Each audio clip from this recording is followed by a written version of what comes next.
Hi, everyone. Thank you so much for joining. I am Drs Mhatre. I'm a maternal fetal medicine specialist at Tufts Medical Center in Boston and the director of the MFM Fellowship at Tufts. So excited to be here with the editor-in-chief of AJOG MFM, Dr. Vincenzo Berghella.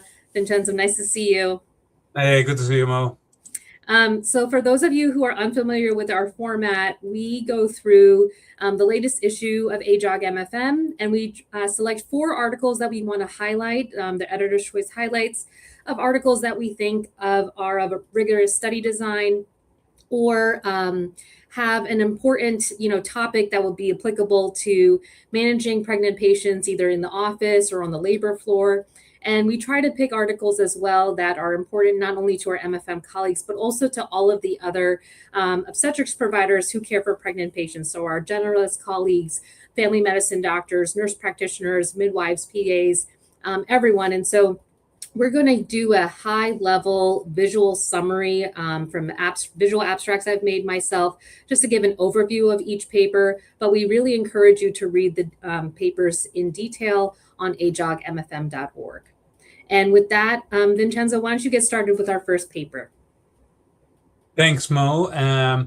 So I'm really happy about these 4 papers today, Mo. They're very clinical, like you say. And this first one, it's kind of a culture shift in terms of what antibiotics to use. Because, we have used forever, Ampicent and Clinda for intramural infection for chorioamnionitis, Centrant and Clinda for postpartum endometritis. But I actually commissioned this article because Dr. Dutra, she's infectious disease trained as well as an OBGYN boarded physician. And I think she makes a good case that the challenges are antimicrobial resistance, new data, nursing issues, medication costs. And if you look at for example, here at Jefferson, but in most U.S. centers, if you look at the antimicrobial stewardship, choosing antibiotics based on local antibiotic gram data, again, not only here in Philadelphia, but in other places, different antibiotics should be used. And I'll tell you, Mo, because of these articles and the science behind it, it's not just that she's advocating. We're actually using ceftriaxone and metronidazole for chorioamnionitis, and the same for endometritis. We started like a couple months ago. Again, when this was accepted, we discussed it. The generalist, the midwife, not just only MFM, were on board. And so it's a major shift. So far, so good. But read the article, you don't have to change, but I think it makes a good case. If you look at the literature, everybody used different antibiotics at different times, different randomized studies. And I think based on, again, the bacteria that usually cause chorio and endometritis, and the resistance pattern, etc.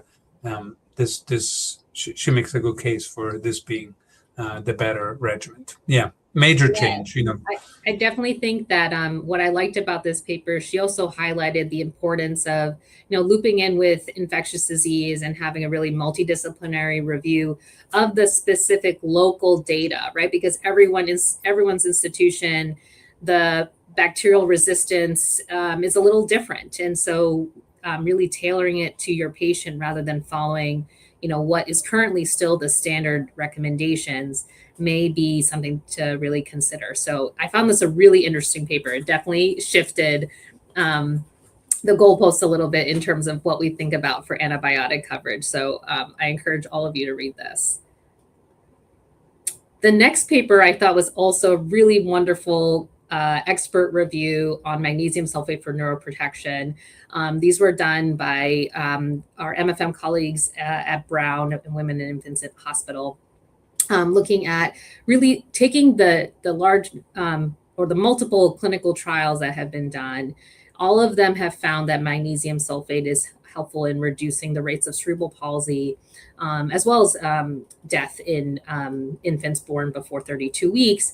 But all the trials had slightly different variations in their protocol. And so, another RCT is not going to happen just because of, the data that we have right now is very convincing that this is helpful. It's just a matter of how do we pull that together to make some recommendations of a general approach to mag sulfate for neuroprotection. So the authors very eloquently summarized in detail the different studies that were available and answered these particular questions. So based on their interpretation of the data, as we said, magnesium should be, anyone is a candidate for magnesium for fetal neuroprotection, anywhere between viability to 31 and 6, if you think they have imminent delivery within the next 12 to 24 hours for any preterm delivery indication, whether it's spontaneous or medically indicated. And it should be, the optimal dosing is a 6-gram bolus followed by 2 grams an hour. And you should try to start it again, like if you think they're going to deliver within the next 12 to 24 hours, at least 3 hours before delivery, if possible. But they still encouraged, to give it even if you think they're going to deliver in less than 3 hours, just to try to get that on board for the baby. You should discontinue the magnesium after 12 to 24 hours if delivery is no longer imminent. And I loved how they answered this final question, which I think is always comes up of like, when should magnesium be redosed and how should it be redosed? Because often you think they're going to be delivered, then everything slows down, then maybe that they start to have contractions again. So they recommended restarting if at 2 grams an hour if the magnesium was discontinued less than 6 hours ago. And if it's been more than 6 hours since the patient has been off magnesium, to actually repeat the 6-gram bolus followed by 2 gram an hour infusion. So this is a really nice summary of kind of putting together some heterogeneous trials to try to determine an optimal way to administer MAG. And I really appreciated this paper. I thought it was very helpful. Yeah, thanks, Mo. Dr. Rouse was obviously the PI of the largest trial on magnesium, so he's one of the world leaders, and I'm so happy he agreed to write that. The next paper, it's on vaginal progesterone after 24 weeks. So we use it a lot now for hysteropreterm birth and or for a short cervix before 24 weeks. But this is data, I think, from Israel about vaginal progesterone used after 24 weeks. So they looked at patients retrospectively or a short cervix, but between 24 weeks and 33 and 6. 65 got vaginal progesterone, 89 did not. And this was, based on the different providers' preferences, so not randomized. Mm-hmm. But they didn't find any difference in preterm birth outcomes, diagnosis, delivery interval, baby's outcome, et cetera, et cetera. It's not the biggest study. Again, it's not randomized, but we do not use vaginal progesterone after 24 weeks. We actually don't do much cervical length screening after 24 weeks unless we're doing some kind of research study. But some people around the world do, and this is one of the larger, better done, controlled study. Doesn't show a difference. I think it needs to be studied more, but I thought it was worth spreading and an idea for more research. And our final paper is a study looking at the use of screening for oligohydramnios in high-risk pregnancies in patients who are undergoing serial non-stress tests. So, there are several ways to do antenatal testing. There's non-stress tests, there's biophysicals, and then there's the modified BPP, which uses a maximum vertical pocket as a way to assess amniotic fluid and screen for oligo. And there's not great guidance of when to use modified BPPs per se compared to our other options for antenatal testing.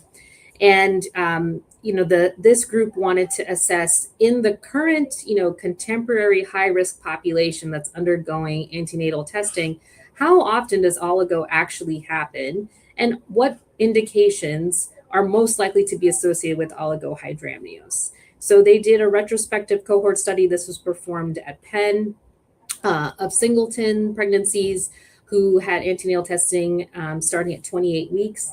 They had over 20,000 visits that they were using for their analysis. It covered for over almost 2,700 patients. And they were using oligohydramnios defined as a DVP less than 2 centimeters. They did another analysis using AFI as well. What they found is that the prevalence of oligohydramnios in this particular population is quite low. It's just about 0.3% who had a DVP less than 2 centimeters. And there was really 4 indications where oligo was occurring most. So that was in fetal and placental abnormalities, fetal growth restriction, vaginal bleeding, and hypertensive disorders of pregnancy. And so, you know, especially in this day and age when we can be limited with resources, you know, across the nation, there's not always access to have in-person visits, depending on, you know, the number of providers available or people who are trained to do MVPs.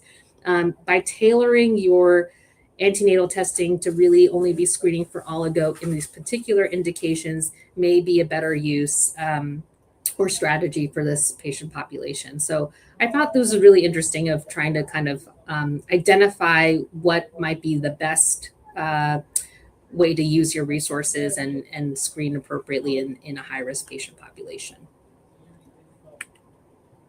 That's great, Mo. Wonderful, that's a wrap. Wonderful review. Yeah, thanks so much, everyone, for joining us. I hope you've had a wonderful summer, and we look forward to seeing you in September to talk about our next month's highlights. Thanks again. Have a great day. Bye, everyone. See you, Mo.